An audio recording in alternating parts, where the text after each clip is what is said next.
etc., etc. I'm sick, so I'm not hosting Welcome this one. to the Fandom Flux podcast episode. I don't know.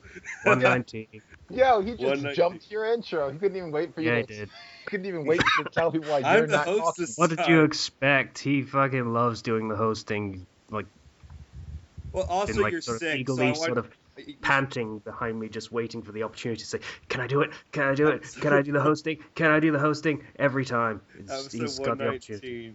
119, and Casey's sick, so he cannot be talking as much as he is. But Most he's of the here time, my mic will anyways. be muted. So, if I have stuff to interject, I'll do so. But Zero is hosting. Yay! Yay! Zero just star screamed your ass. Starscream is the hero we all deserve. So first up is what we're doing. So I'll go first. I'm sick. I'm done. I think you've said that once or twice.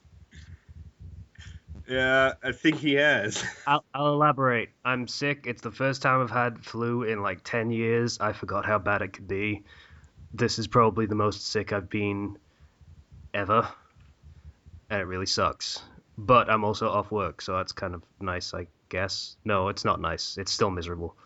But whatever. So that's my few days, I guess. I'm done. All right. Let's go to Guy next. What you been doing? I don't know. It's been hard to keep track. Have you ever had one of those weeks where just everything blurs together? It's just really boring. Mm-hmm. Yeah, that's been my week. I went out and visited some friends over the weekend. That was pretty much it. Other than that, I've just been slowly losing the will to live at work. Fantastic. That makes two of us. This is going to be a good podcast. Already off to a flying start here. Alright, so is that it? Nothing else? Yeah, that's... Zero, what are you doing? You're supposed to be hosting and you're making everyone miserable. This is entirely your fault. Casey, you're sick. Shut up. You know, for a guy who said he wasn't going to talk, you've probably said the most so far. Yeah. Alright, so Kenshi, what about you? How's your week been going? How has my week been going? Well, let's see. This weekend, I got to enjoy some nice, quiet time in the woods, shooting helpless woodland creatures in the face. Fantastic. Yeah. On a side How many note, of them shot back? None, because none of them were armed. There's no sport in that. There sure It's isn't. not a fair fight. Did claws count as being armed? Yeah. If they get close enough to actually use them. But I didn't even shoot anything with claws, so it wasn't even like that anyway. Fair play. On a side note, these deer steaks are delicious. I saw you posted that in the chat. Yeah. You having some deer steaks now? Yeah. That I shot in the face. I didn't realize how much I talked on this fucking podcast, but I have to clarify. Deer steaks are not venison. Is that different? Yeah, it's venison. Deer steaks make me sound more ignorant, so I said deer steaks. Okay. The face meat is extra tender. Hunting. Lovely. Let's see, what else have I been doing? Oh yeah, right after we did the D&D thing, I lost my internet for so I just got that back. That's a thing. You kind of... How long? 3 days. Just 3 days. Wow. Yeah. I was not excited about paying for that. But whatever. The internet's like an addiction at this point. I kind of can't do anything without it, which is kind of sad. All right. So, I guess, are you done? Pretty much. Nothing really important happened. So, on my part, I haven't been on in a while, simply because schedules didn't line up. I've been working on the D&D campaign. I've been working through a lot of things. We are going to have to we did record our character creation, though there are a few steps. We're not doing that. We're not. We could only see my character being built with all the character sheet and everything. I can't see anyone else's, which is why I said you should record and not me. We might as well just put up some stats. We're just binning that, and we're just gonna open with the characters and who they are in the first episode. Yeah. Because we do need to do some final touches on our characters, because we never got to backgrounds and everything. So I've been building the world as much as I can. Help them make characters. I also was able to hang out with some old friends from high school, and like about 3 times in these past couple weeks. We went and we saw some movies. We saw Insidious 3, which is about as dumb as I thought it was going to be, which is fine. It's not really that scary of a movie, especially when I'm kind of inserting jokes into it. Because we were watching it at home, because my parents have this whole Fire Stick jailbroken, which is not technically illegal because we're streaming the movies, not downloading them. So a little bit of a loophole there. On top of that, we went to this place called Raku Sushi, which had unlimited sushi for $13.99. So you can bet we ordered everything on the menu, because sushi's expensive normally. Did that sushi fight back a few hours later? You think it would? But as far as I know, I just ate a lot of sushi and I felt good about myself. All right. Then. Also, fun little thing. I quit my job, and then I ended up with my job at the end of the day. Because I quit, I went home, my dad yelled at me, and then I got my job back. What? Because I didn't have, I was like, oh, my dad's going to support me, until I find another job. And my dad's like, no, you find another job before you quit your job. I'm like, oh, man, I screwed up. I was an idiot. So I got my job back. So I never actually quit my job. Pretty sure I told you to do that, but, I know. Whatever. I know. I made a mistake. It was something, I was emotional about something, and, mistakes happen. But my boss is really cool, and she's like, sure. What? Quitting your job? What about that? I forget all about that. What are you talking about? You're silly. And I'm like, thanks, boss. Because they actually do need me. So, that being said, I have really nice hours this week. I'm not working, the latest I work is 6, which is nice, because I don't like working till 10:30 at night, which is what I usually do all the time. And that's about it for my weeks, I guess. I mean, I was looking at some anime, but I'm not sure I want to go through the whole list right now. I mean, Dimension W looks good, though. You guys have been watching that. Zero, the only man who can quit his job and then go back to that same job on the same day and get that job back. With better hours, apparently. Yeah. I would say. Also, I just remembered we didn't do the random thing again, but we don't have everyone, so fuck it. Who cares? Yeah. Plus, I never finished watching my first one. Ditto. Well, second one, but ditto. So. You guys. Oh, by the way, anime that I've seen that are good so far. Dimension W is really nice. Grimgar, Haitogosu Gensu no Grimgar, is based off of this light novel series I really like, and it's kind of slow paced, because it's very realistic, so everybody sucks. Like the main characters, they all suck at killing things because they have a week of training, and that's not enough for you to kill goblins that have been training their whole lives. They struggle against them. It's the most realistic fantasy anime I've seen since Berserk, where it's hard.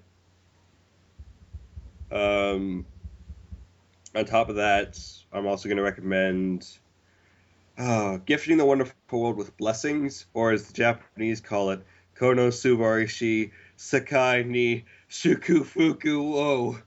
You saying these things I'm supposed to be able to know how to say or spell, and I don't, and I won't, and I'm Gifting not the going to wonderful try, world with blessings is what it's called in and I'm not American. going to bother. So those I've been watching those three. I haven't really looked into anything else as of yet. I might later.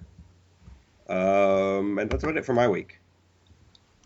I just want to mention, Ethan F just commented on the fucking Flux Play thing for Yeah, I XCOM. saw that. That argument is going to be so stupid by the time this episode comes out. It's going to be hilarious. Wait, so all the XCOM episodes are gonna be out by the time this episode comes out? The episode where that happens, yes, that I still the blame first you. one anyway. I still blame you. You're not entirely wrong, too. I mean, if we'd used the shotgun, it probably would have killed him, and we would have been okay. But I forgot about the shotgun, so. So, I mean, it's partially my fault, but I need to blame somebody else in order to cope with my feelings. It worked every time before then. Every time. That's pretty much what the assault class is designed to do. Just run up and shoot someone in the face. Yeah. Sometimes, but that one time it didn't work. Yeah. Alright, so moving on, we have topics. With the first one being Kenchi's topic of mythical beast. Which tastes the best? Which would you actually eat?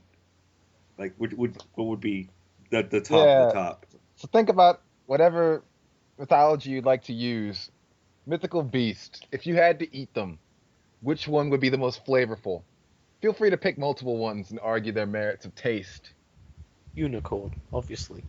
Why? Unicorn would basically be horse meat, Yeah, though. it's horse meat. I feel like it would be horse meat, but really sweet. I was thinking That sparkling. makes sense. Like high in sugar. So kind of like a mincemeat pie, only with real mincemeat. Yeah. Whatever that is. Like a mince pie. You know what mince pies are. No, I like don't. a Christmas thing. I'm American. Okay, whatever. Mince pies is like a little sweet, savory pie with like fruit or something in, right? Nowadays. Mhm.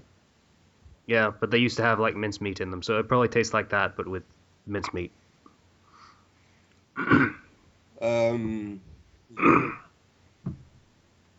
I just thought of something. If you're gonna capture a Hydra, could you technically use it for like unlimited food? No. Well, no? Yeah. Don't the heads grow back? The heads grow back, but then the heart still has to pump blood to the heads, so eventually the heart would be overtaxed and it would die anyway.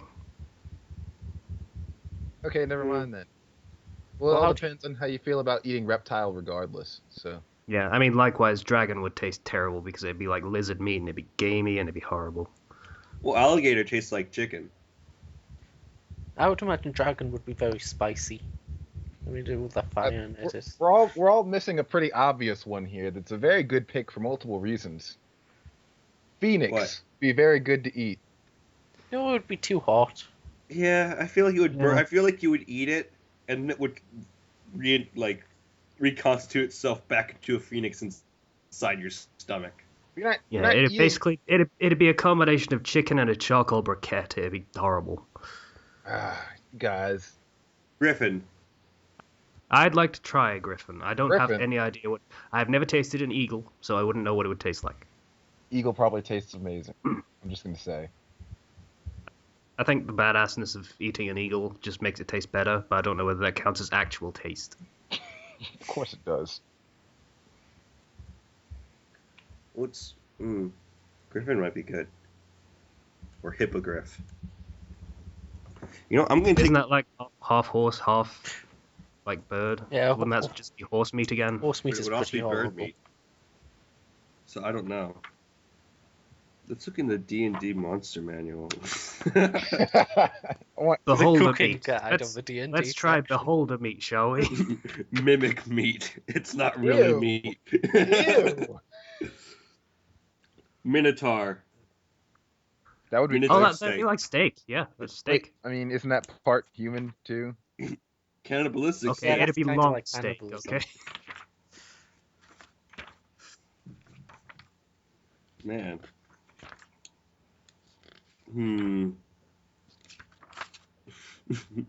Oozes taste like Jello. Yeah, probably. Well, depending on which one. I Yeah, mean, Depending oozes on would which have one. loads of different types of tastes. a grey goo would just taste like iron. It'd be horrible. Let's see. There's so many of these monsters. Sphinx.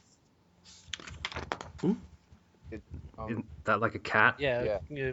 cat, What- woman's body sort of thing. That could be like an exotic taste, I guess. I think all of Japan would hate you for trying to eat a cat girl. Yeah. You'd literally be trying to eat a cat girl.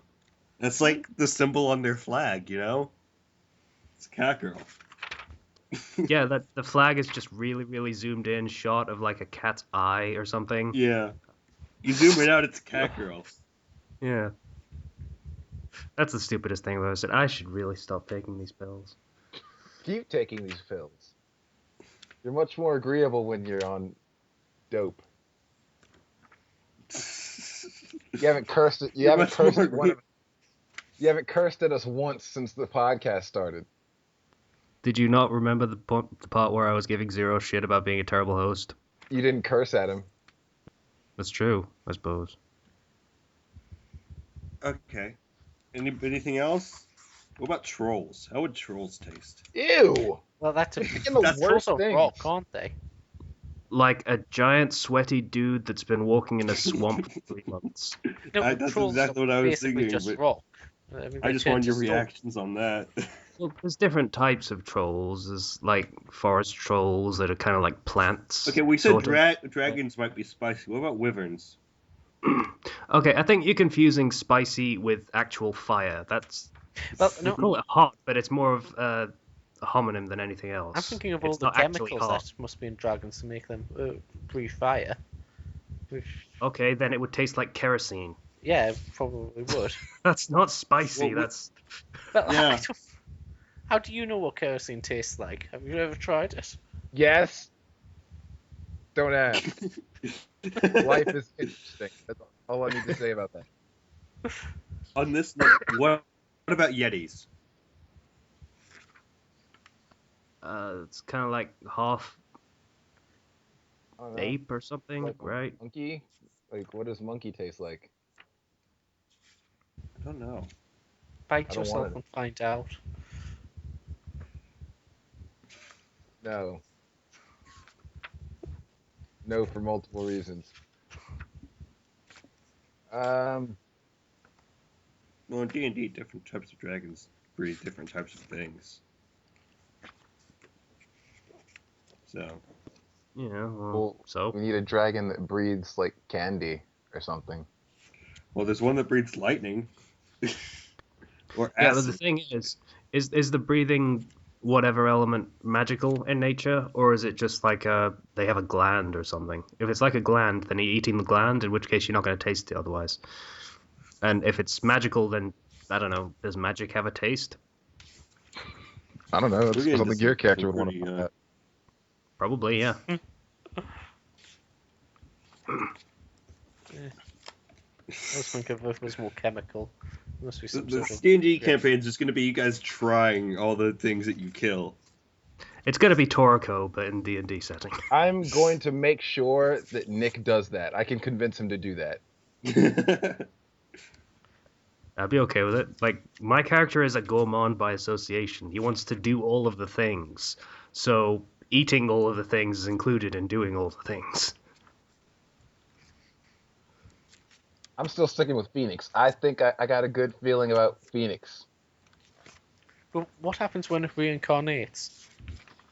And you I'm not ate eating it? the Yeah, does it just reincarnate inside your stomach Yeah. and you have a I'm chicken I'm explosion? not eating the whole thing. I'm not stupid. Just eat a chunk of it. Well, isn't Phoenix like living fire?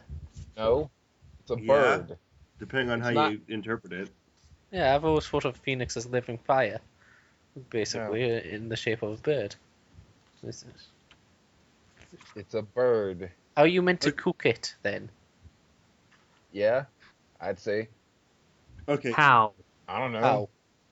Well, if I cut a chunk off of it, it's not connected to the whole phoenix, so it's not magically fireproof anymore. Well, Okay, no, it I have still must be I have a fireproof. question. Otherwise, the parts would burn. I'm Cockatrice. fairly.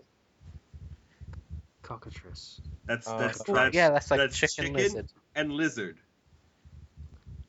I'd give that a shot. Yeah. That could be nice.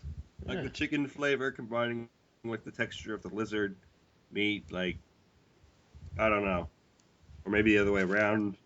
How exact? That's something you would have to try. Hmm.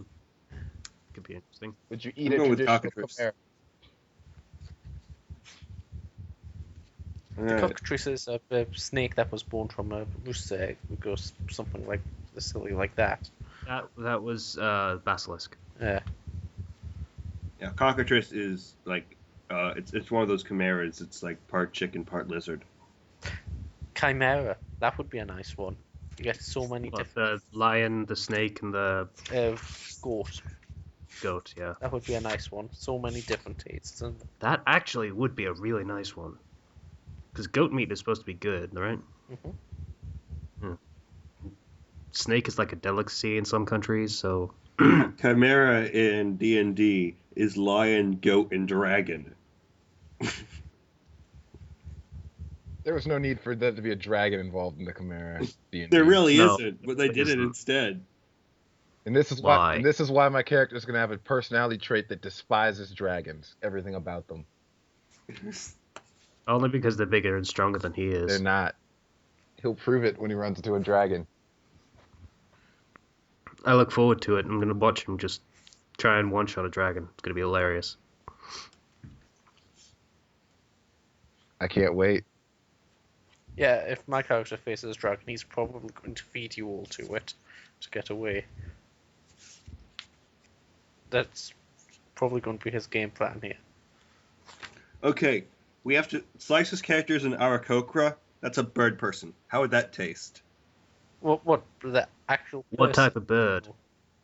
It's, I don't really know. I think it might be eagle. I'm not quite sure. Hmm. I'm fairly certain it's like a crow or something. No, it's not crow. No, it's not a crow. It's like a hunting bird type of thing. So it could be a hawk or an eagle or something like that.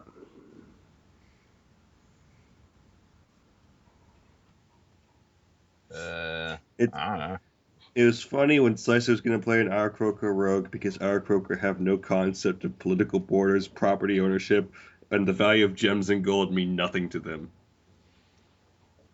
Well, he was a rogue because he wanted to kill everything and take everything. I know, which kind of made it a nice contrast. Hmm. So I'm just gonna stay away from Gaia and Slicer like all the time. They will never stand behind me. He's changed that. I don't know what he is right now. Like I said in the chat, Zero has to work with him on that. Yeah, but I need to organize. he's a cleric now, so Yeah.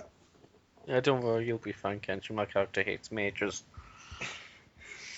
yay. Well, it's a good thing Well, you're technically, I'm not a mage, so you're a sorcerer. Well, any magic users whatsoever, really. This is gonna be fun. At this point, it seems like Guy's just going to hire you all to work with him, so that and then discard you when he needs Yes, that's exactly what I put in my biography. Actually, All right, as long as you pay me, I don't give a shit. If you don't pay me, I'm going to find you and hurt you. yeah. to. Well, presumably fight. you're going to be taking on the big job. That's like the plot impetus or whatever. All right. I think we talked that to death. what was our conclusion? We didn't conclude on anything. I still think Phoenix is the most awesome thing. He eat. thinks Phoenix. I think Cockatrice. Or maybe Yes. Kraken. I think Cockatrice would be interesting. I don't think it'd be the best one. I'm still probably leaning towards Minotaur, to be honest. Either Chimera or Unicorn. If you're Goddamn going off unicorn. your Harry Potter rules, Unicorn is going to give you some magic super life or whatever it is. If you Said go taste. if you go off of mythology, eating a mermaid's flesh will grant you immortality. Mermaid it is then. So See, you're not that's going what off taste. You're going off the effects you're getting from eating these things. I said taste. Ah, Yeah, well, what's the best tasting one was the question. yeah, Chimera, then I'm going for. There are so many different tastes in one. it is a solid choice. I mean, what does lying taste like? Mm. I don't know. Okay, moving on then. So our next topic is where to start on building a world. You want to build an entire world. That means you have to build countries, you have to build religions, you have to build politics, alliances, economy, even sometimes, depending on like what type of story you're writing. Where would be Well, a good place to start? I'd argue that you don't want to sort any of that. You should let the world build itself. Mm-hmm. Really. Yeah, first of all, decide what kind of story you want to tell with the world You, itself. you want to tell your plot, and then the world goes in around that. It shouldn't be the other way around. Yeah. I would disagree with that. I'd say you build a good enough setting, there are thousands of stories you could tell in that setting. Also true. Well, it depends on what story you want to tell, I suppose. I'm thinking of there's stories that are either story-based or setting-based, I guess. If you look at something like, off the top of my head, Avatar, or something that James Cameron won, that was totally about the setting. That was where he put all the effort into it, and that's where it made its money. But it wasn't really a good story for it. It was just different how you want to do it, I guess. I would argue he didn't put a lot of time and effort into the setting. No, I can't really say that about it. There's lots of criticisms you can give. I wouldn't say lack of time and effort isn't one of them. Okay, if you say so. It took him 12 years or something. Well, going from one perspective, it depends on the I would say the scope of your story. Which one you decide might be the best one to really focus on more. Because if you're going with a big story that's going to be involving all these multiple other countries and humongous factions, you might want to start thinking about which factions will work for your story, which ones will fill the roles that you need to be filled. Alternatively, you can build a really good setting and then you can create a story in that setting. I mean, the thing is, if you build the setting first, then, like I say, you can keep going back to it over and over again. So do you want to write a story and the setting is not important to that story overall, or do you want to be able to go back to the same world over and over again and keep finding new stories to tell in it? Well, eventually, if you revisit it too much, it's not really a very good story anymore. You've just turned it into some stock fantasy franchise or whatever. You still need the story in any. It's the narration, the plot, and the narration. I would say that's the most important thing at any time. That's entirely not true. I mean, Lord of the Rings, Star Wars, Star Trek. How many stories have come out of those settings? All the same setting. Well, and there but are they're hundreds not of always them. good stories. Look Not at the prequels. All stories are not always good stories. That's hardly a criticism to make because of the setting. No, but eventually it reached the point when they were just focused all on the setting. They didn't care about the story. That's how the prequels, that's how the Hobbits, how that all got started, because they were too concerned about the setting. I would call that bad writing more than anything else. I mean, The Hobbit was a good story on its own. Came before Lord of the Rings, by the way. Yeah. The Hobbit was a good story when it was written by J.R.R. Tolkien and wasn't adapted into a multi-fucking story blockbuster empire thing, or they tried to do that anyway. It was good until they decided we need to make a lot of money off of this. Using The Hobbit as an example, I would say, yes, it was good when it was a story. As soon as they tried to make it into a setting, it went bad. It was already a setting. But no, The setting had existed at that no. point. When Tolkien wrote it, he wrote that as a story that was totally story based. It was the chosen journey sort of thing. As soon as they went and tried to make a world out of it, that's when it got bad. I would say that's what. So you're telling me The Lord of the Rings is bad? No, that's the opposite of what I've said. The Lord of the Rings was the part where they were trying to make it a real setting, you realise? Yeah, but it was always the story. I'm not. You can do it once, fine. That's not a problem. But as soon as you try to just rely solely on the setting, that's when it gets bad. Well, of course you don't just rely on the setting. You still need characters and plot and all of that stuff. But the setting can provide a lot of those things and a framework to build upon. In my opinion, the easiest way to really start a story is to start small rather than introducing all these big world-changing things. And like, this is the whole world. This is everything that's going on in this world. Start small. Start with a village. That's one of the recommendations actually in the D&D manual. For the DM manual is to start small and build off from there as you go along. Because if you start with a humongous setting first and you build that whole setting towards the beginning, then you're going to get overwhelmed. Well, yeah, obviously you start with what matters. You don't say, for example, write about this, let's say, planet and all of these nations, and there's all of this setting and backdrop and everything. There are no sci-fi elements in the story, but then you still end up designing all of the different galactic federations and whatever else is going on in the galaxy that you're never actually going to see. Like, focus on what's important and what the story is actually going to be, or the stories, plural, are actually going to be. Mm-hmm. And if you want to write that other stuff, you can do that in a different Because setting. I have seen books where they just they throw you into the setting and they act as if you should know a lot of the setting, and they kind of throw you in. You're like, oh, you'll just get adjusted to it, but at the same time, it is very jarring. So, in my opinion, I think it's better to just really start small and reveal the world as you go.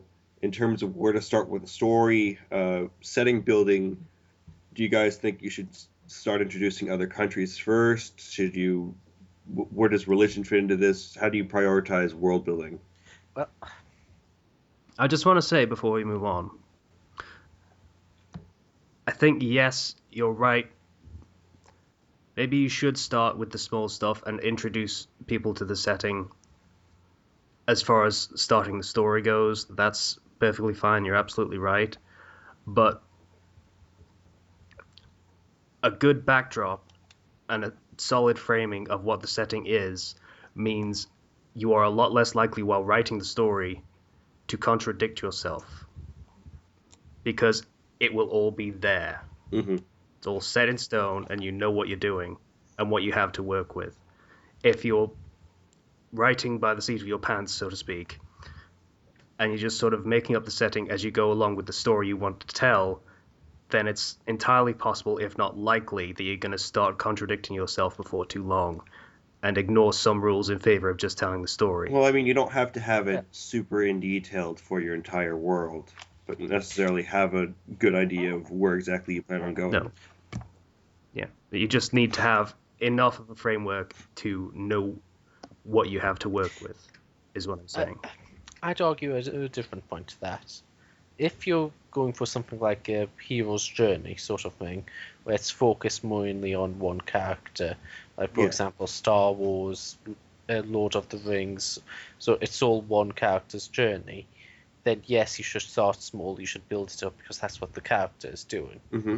But then if you wanted to go for something like, say, Game of Thrones, where the story is more about the world, what's happening in the world, then yes, go big, introduce it all, get that. That was pretty much what Game of Thrones did, and they did it quite well, really. And Yeah, but at the same time, they knew what they had to work with because they'd already set out all the families. You have the Lannisters, you have the Starks and stuff and whatever. They had that all set out already. Oh yeah, but not saying to prepare it all. Fine, Game yeah. of Thrones did it well in that I wasn't really lost when they first started. They started with one family and then they branched out to the world. Yeah, and they started showing how that family interacts with other families and other factions in the setting. But all of that setting was there right at Yeah. the beginning. Is my point basically. Um, that's all I got. So, I forget what Like, Zero how was would you talking about how would before. you prioritize where to start on building the world in terms of what aspects of the world they should start creating first? Like, for example, if you're going to create political factions, or if you're going to, this does also depend on the story, but just in general. I Uh, believe focusing on where you're going to start should depend on well, it depends on what you want your character or characters to do. Are you focusing on one person? Are you focusing on a group of people? And if that's the case, one way or the other, what are they doing first? Where's their station in this world? Where is their standing? mhm, What are they interacting with first and foremost? What do you have them plan? What yeah. do you plan on having them do What is first? immediately important to them? Yeah, Like, say for example, What's important to them? What's important to people in general? Because that will determine how your character interacts with other characters.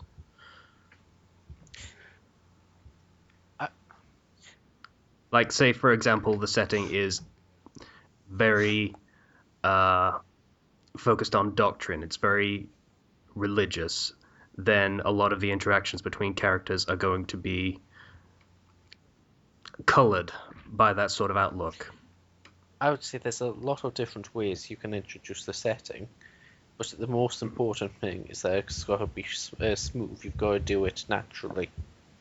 You can't, if naturally, as into your story. If you dump anything on it, it's going to be very bad. Just to try, if you try to get the setting out the way with it very quickly, it doesn't work Yeah. like that.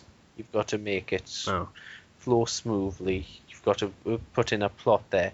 So instead of just saying, "Yep, these guys are all racists," show it in maybe a subplot, saying, "Yep, look at all these racial tensions happening here." You've got to make it rather than just having a list of points you've got to go through. You've got to actually. I'd go with never say these guys are all anything, because that's never true. I'd say show don't show don't tell sometimes. Yes. Yeah, definitely. Kind of allow people to form their own opinions about what these factions do based on their actions. And maybe the character that if we're taking the perspective of one character, that character has their own opinions, but they don't have to necessarily be right at this point in time. With saying don't make it one, these people are all like that. Yes, that's fine, but it's also getting into a thing like you've only got so many words. If you want to introduce a faction very quickly, the easiest way to do that is to give the audience something to relate to. Their one defining trait, maybe, even if that's not all there is to it. It's a good starting point. To kick down how them connected to some sort of faction that exists in the real world. Yeah. I might have been picking at your phrasing more than anything else. I apologize, but yes. So if you could say that largely this faction deals, a lot of their opinions are focused on this element or whatever. So like it's largely focused on economics, like getting money and making money and such things. You could say it's largely about that rather than all. Like I say, picking apart your phrasing rather than actually facing your point. I apologize. All right. Anybody else got anything to add? It's a very broad topic to actually talk about, mind. Yeah, Very. it's But we did get some good discussion out of that. Yeah, but it's essentially saying, yeah, how do you start about making a story? It's the same thing, really. All right. This is going to be probably a little bit shorter, and that's kind of good for Casey because he is still sick. Yay. And in case you can't tell from all that talking he just did. Yeah. Okay, you do not realize that every time I stop talking, I mute the mic and have a coughing fit, okay? So, cut me some slack. I'm being nice to the audience. I know. I'm just being a little bit playful. He doesn't have a lot of patience when he's sick, does he? He's fine with me. What? He hasn't cursed me out. He hasn't yelled at us. He's pretty. I He's haven't pretty swore once patient. in this podcast. What the fuck? Yeah, he's just very snappy. Oh. I apologize like minutes ago. Give me a break. All right. I guess we should move on to the next topic. I just got this off TV tropes. Nobody can die. This is where you see this a lot in kids shows where there are events that happen that should lead to a character's death, but oh boy, nobody can die. They don't die. What's your guys' opinion on this? Like,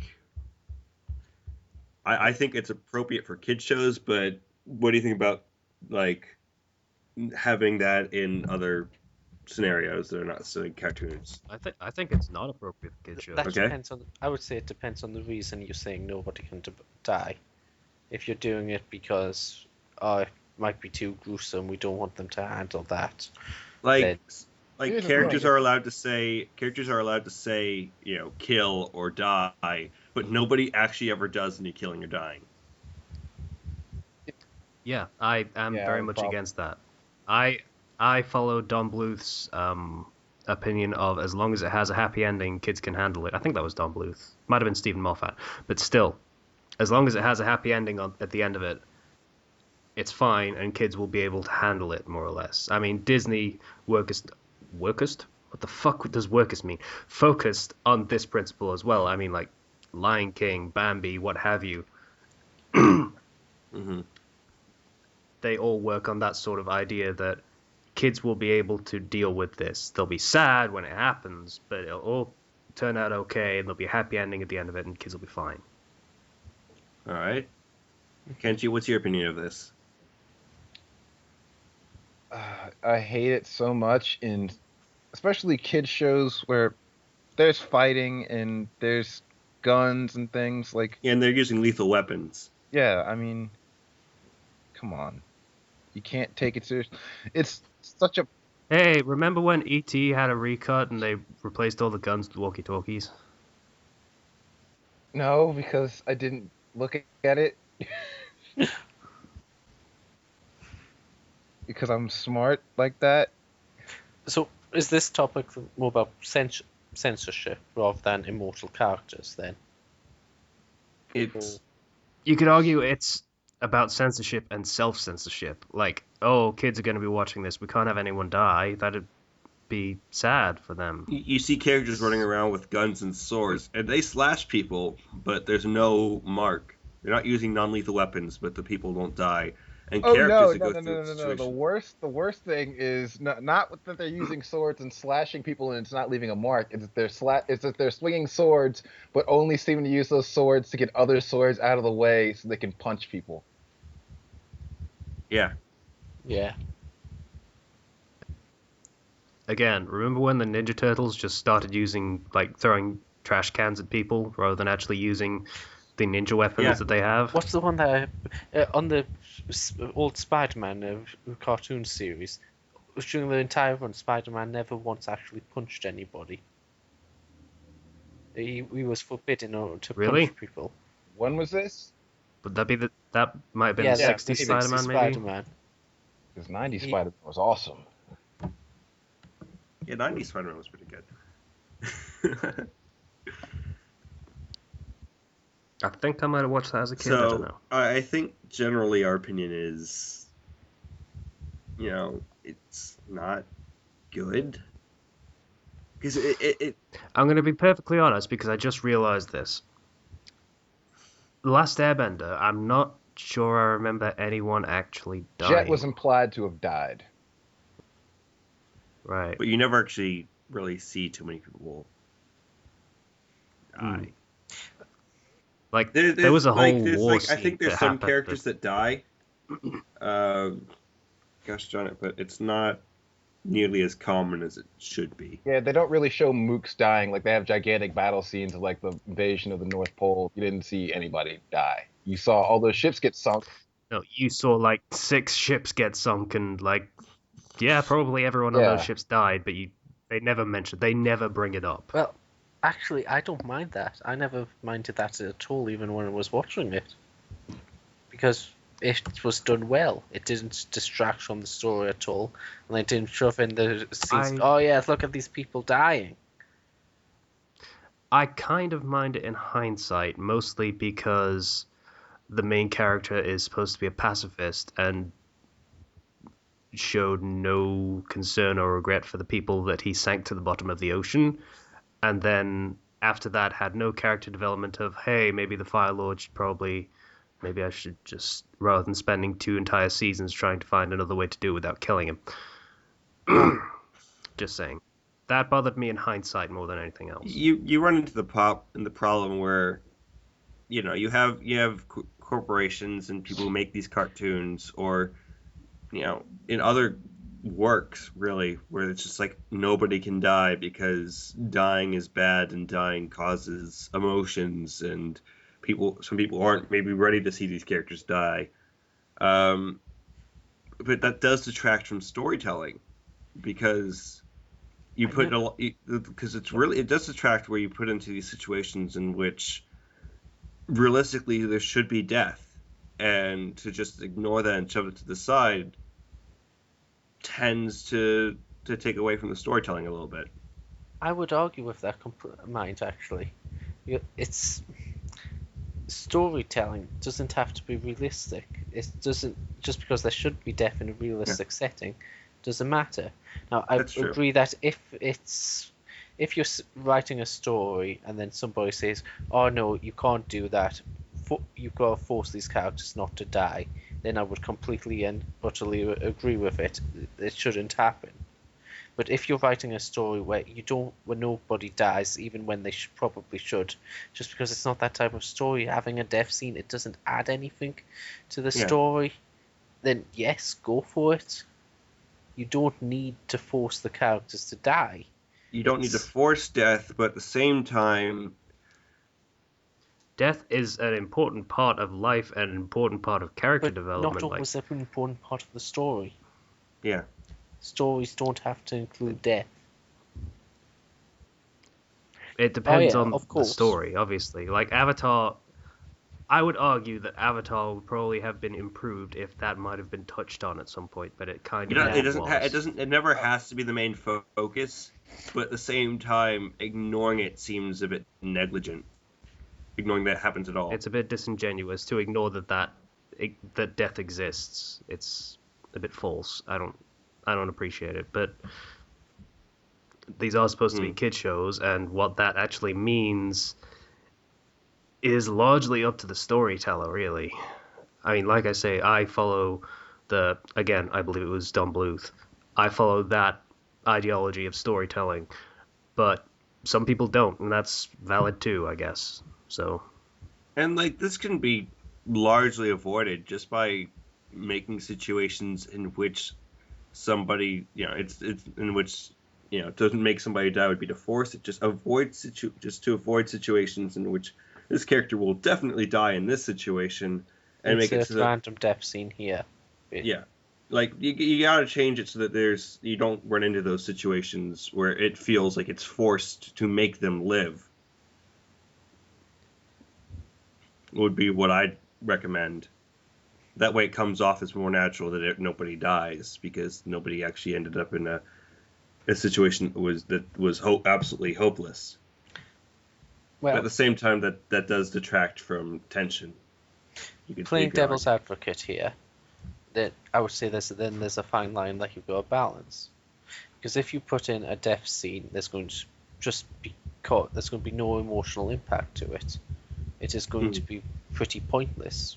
And then on the other hand, it's if you throw in the death scenes, if you try to force that into the story, you are changing the way that what story you're writing.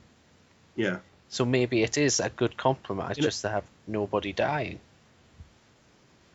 You're not entirely wrong. I mean, the death does change the story on a fundamental level when it happens, and when it is very clearly acknowledged that it happens. It does change the tone of the story that you're telling. So I can agree with you there, especially if there's no need for it and it doesn't actually build on either the story or the character development. It's just sort of there because, well, character dies. It happens. Then, yeah, I can agree that it's probably a little bit pointless. From a censorship point of view, I would totally agree with you. Yeah, let people die. But from a storytelling point of view, I would say maybe it's not always having a death-free situation. Yeah, I can understand that. At least in principle. It depends more on the execution rather than anything else.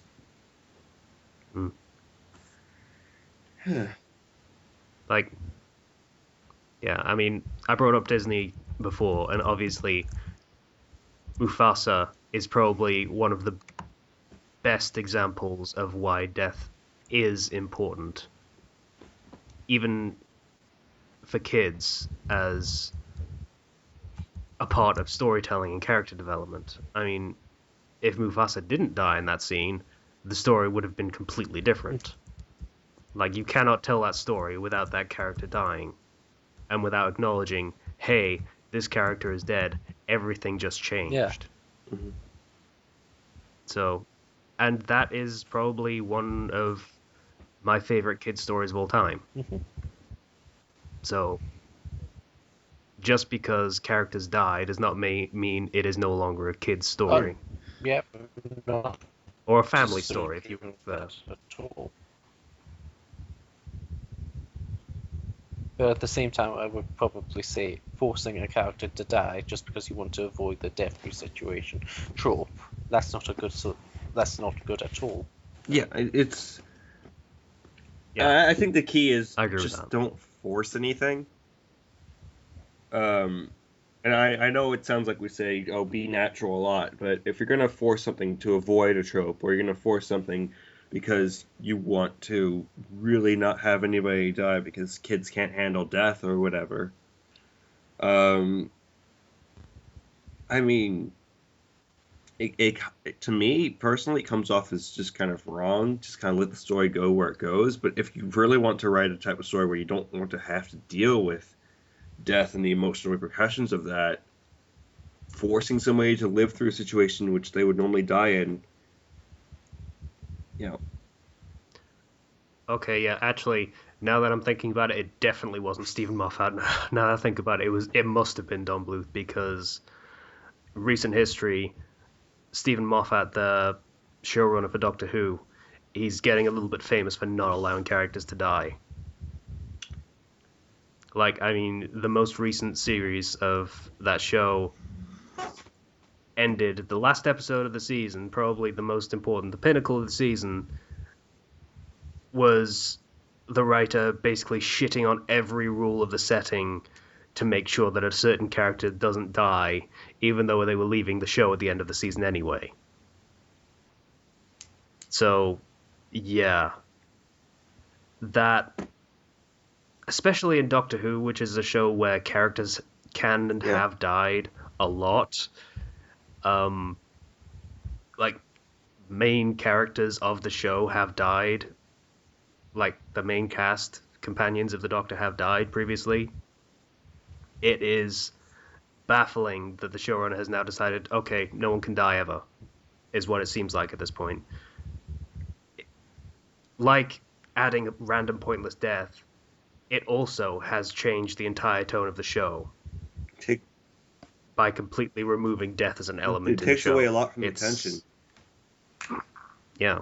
Like, say I'm watching The Walking Dead, one of the things that always keeps me tense is because I know characters can and will die if we're not careful. Like if something screws up and this character gets put in a difficult situation, I'm worrying because this character could actually die because they don't care. They'll kill off a character if it makes sense. Oh Yeah, yeah, I mean, totally approve of that. I'm going to say exactly that happened in the penultimate episode of Doctor Who. This character that I'm talking about did die. Like, she got herself into a situation stupidly without thinking about it that she could not escape, and the Doctor could not help her escape. So she died. And then the last episode was literally the entire episode, again, breaking every rule of the setting so that she didn't die. And, I guess, spoilers, literally could not Well, die. to be fair, Doctor Who breaks the rules of its settings quite often. Really. It does, but it doesn't break all of them at once for one character who was going away anyway. Yeah, but it can. It ruined a good story for the sake of I don't even know why. It was a good story at the point where she died.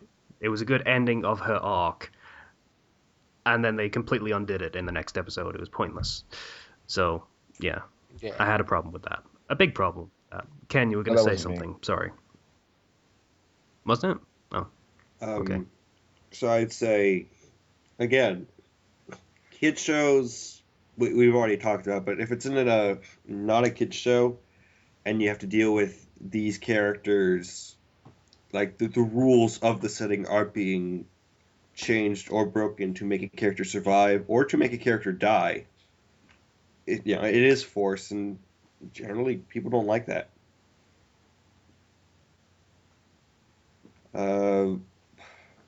Anybody else got anything to add, or? I think we're good. All right, we got some nice discussions in. Recommendations, because we've actually gone into this. Actually, does anybody else have? Nobody picked out a reading, did they? I didn't. I didn't. All right. I did actually think of something that I could have read, but I can't remember it anymore. We'll get it next week. Recommendations. I'll start. I'm going to recommend those 3 animes I was watching. Give me the names again. I didn't write them down for the link dump. Let me pull them up again. It was Gifting the Wonderful World with Blessings. Wonderful World with Blessings. Yeah. And this one's basically, this guy gets, it's a comedy series. This guy goes out and he tries to save this girl from this truck, and then he dies, and then he gets laughed at afterwards by the goddess who handles like sending people in the afterlife, who says it was not a truck, it was a tractor, and you died of shock and you peed your pants. It's kind of funny. And she's like, okay, I'll let you reincarnate into this other world where there's this demon king and stuff. You can bring one thing to make yourself overpowered. And she's like laughing at him this whole time and just pissing him off. So he says, I'm taking you. So it's a very funny series. I was reading the light novels for it, as I tend to do with most things. So I recommend you go give it a watch. You're going to laugh a lot. Hide Against So no Grimgar, or just Grimgar. Grimgar. Very good, very realistic. It's going to be slow, and the characters are going to be weak. It's not like your standard, okay, you get your OP characters and everything. They work hard for the progress that they make, and it's very character-heavy story. So if you're not, it gives you time to get invested in the characters, and I personally really like it because I do like character-heavy stories. And Dimension W has a really cool setting and robots, and this is what it's. You guys ever see iRobot? Yes. Unfortunately. Nope. It's similar in that you have one guy who's stuck in the past. And he doesn't use any of these coils that they use to draw energy from this other dimension called Dimension W, which is like nearly infinite energy. He doesn't use any of these coils. He just runs around. He beats stuff up with like knives and everything. And he's a collector. He gets illegal coils and collects them. and really cool main character. Really nice music actually for that. So I recommend that as well. Kenshi, you got anything? Yes, I do actually. I have a Star Wars fic called "The Sith and the Senator." So the breakdown for this one's basically after the pod race, Anakin does not get taken by Qui-Gon and Obi-Wan for reasons that are in the story. Mm-hmm. And he's basically a sitting duck for later for Sidious. And that does not end up with him being balanced at all, despite the fact that he was not to begin with. Okay, to clarify, you mean that so they did the pod race, which means Qui-Gon did do the midichlorian infusion thing, Pretty much. right? Yeah, I've actually okay, just read checking. this fic. Yeah, I'll wait until you can recommend it first, but I'll probably my own comment on it. Yeah. In addition, stuff in the Phantom Menace doesn't really work out too well for Naboo either. So Amidala is not a very pleasant person either after the events of that time frame. So it's basically a story of two awful people eventually coming together. Is how I can basically sum it up. It's very entertaining. Two awful people. Yay. Yeah, I would probably disagree with. I did try to read this one, and I had to stop halfway through. Actually, I really didn't like how they treated the relationship between it. Eventually, it got to the point where it was an abuse fic. How far through it have you got? To the end of what exists, pretty much. Right, it's reached the point where Anakin basically rapes her, and then she was in an abusive relationship, and then they said, "Oh yeah, it's all right because you can change her. She can change him." That's pretty much the point where I stopped reading very quickly. Yeah, he's pretty much completely evil. There's really Yeah. nothing redeeming about him That's- in the story at all. Okay, I'm just gonna say that's pretty much how their relationship ended. Like she was believing she could change him at the end of whatever the third episode was called. So it basically just moved up the timetable a little bit as far as Well- the characterization goes. No, it was well. The One rape of the train scenes immediately that- makes you not want to not read this. Yeah, Yeah, one of the kind of. scenes that really emphasis on why I put it on. So if they were in this whole big abusive relationship, and then she runs away from him, and she runs back to her parents, then he follows her back and surprises her at her parents, and then threatens to kill her parents unless she plays along with him. And then when her mother confronts her about what's happening, she explains everything, and the first words out of her mother's mouth were, "Oh, but he cares about you. Are you sure you can't change him?" Yeah, I don't understand why that was a thing that happened. Yeah, I really don't like the way how he characterized the whole relationship. It was an abusive relationship, and then it just said, "Oh, but it's okay because he cared about her at heart." It put me off that fic, and I really dropped it very quickly. Yeah, Yeah. that's not okay. So if you want to read that, Yeah. that's Kenshi's Yeah. recommendation. Yeah, it exists. It's okay. Nice one, Ketchy. You're welcome. Anybody else got anything? I got one. It's One Piece fic. I've been reading a few of those. I think I've got another one for next week. It's called Zealous by Peanut Butter Jello. All right. So it is One Piece, mostly fairly standard. It's more or less your regular Luffy gets a different devil fruit kind of. Only it characterizes where devil fruits come from. Like the sea devil is a thing. It actually kind of builds on the setting a little bit with that. And for whatever reason, I forget what it was, but it was significant. Luffy gets the energy yes, I fruit. remember that one. I have read. Yeah. Yeah.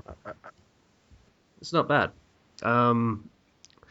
So he gets that. It's a little broken, but only when he figures out how broken it is, which mostly hasn't happened yet, because he's still Luffy and still a little bit dumb. A lot dumb. Who am I kidding? But other major changes. Kobe was rescued from Alvida almost immediately by Shanks's crew, so he's on Shanks's crew at the beginning of the story.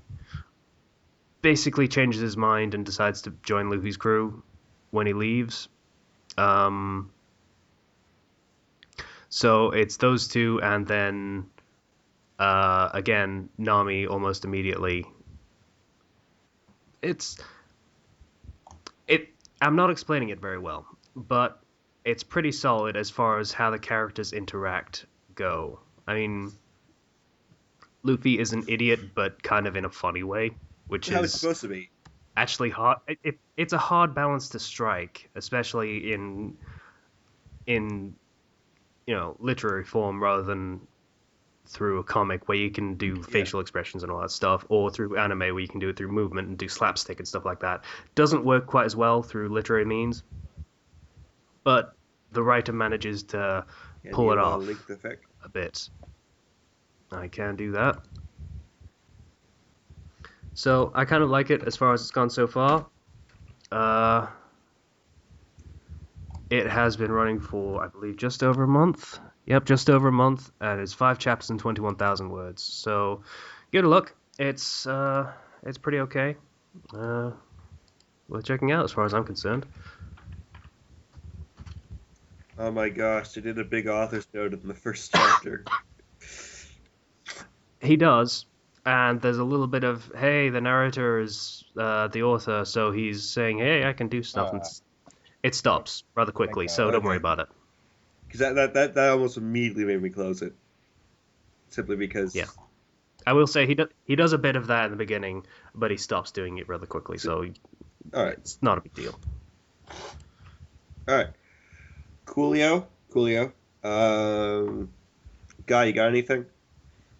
My recommendation is that you should use the favorites and the follows on the fanfiction, because I actually did have some, and now I can't remember what they were, because I didn't think to follow them. Yeah, I'll be perfectly honest.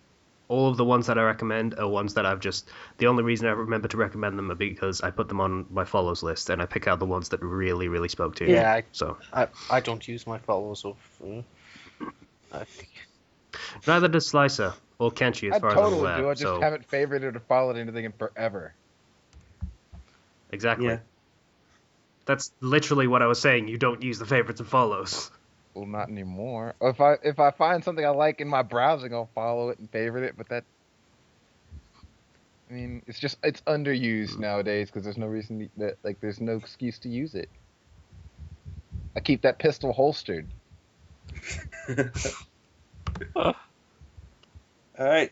Okay. So that wraps us up. All right, everybody. Thank you for listening to the Fandom Flux Podcast, episode 119. If you want to get in contact with us, I can't do it like Casey can. If you want to get in contact with us, please do so through the YouTube comments down below. You can also try our individual fanfiction accounts, although there's no guarantee we'll necessarily reply to them. I know I will, because I'm Probably. and please donate on Patreon if you feel so inclined. All right.